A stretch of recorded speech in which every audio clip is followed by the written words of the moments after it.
truly global financial crisis of this new era of globalization. But we know we face additional challenges too. Stagnation spreads from the west, but inflation is coming at us from the east. The race for commodities, oil price and coal prices up 60%, world food prices up 45%, global food reserves at the lowest level for 30 years.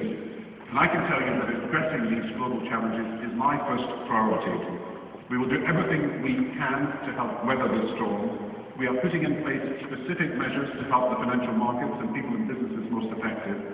The Bank of England liquidity package, help for homeowners through the Council of Mortgage Lenders, help for first-time buyers for the expansion of new shared equity schemes, and I urge you to look at how private capital can play a role in this market. And we are also taking action to support small businesses, expanding the Small Businesses Loan Guarantee Scheme so that new capital is made available, and asking the European Investment Bank to improve access to finance for medium-sized firms.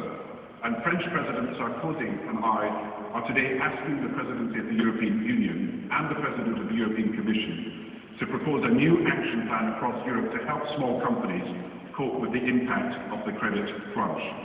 Now, in this world of global financial difficulties, it is essential that immediate action at home is accompanied by cooperation overseas.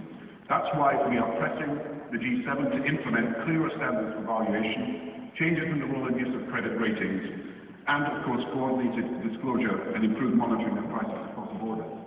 And I'm convinced that in a world where we have global flows of capital and yet only national supervisors of financial services, the IMF, the Bank of International Settlements, and of course the Financial Stability Forum should now come together to create a better early warning service for the world financial community and create a better crisis prevention facility, which is still lacking in the international economic order.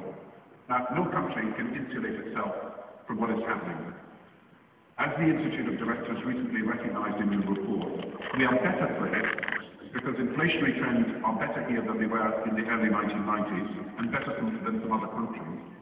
And your successes as businesses in the corporate sector, you're running a surplus of about 2% of GDP. It's because of low inflation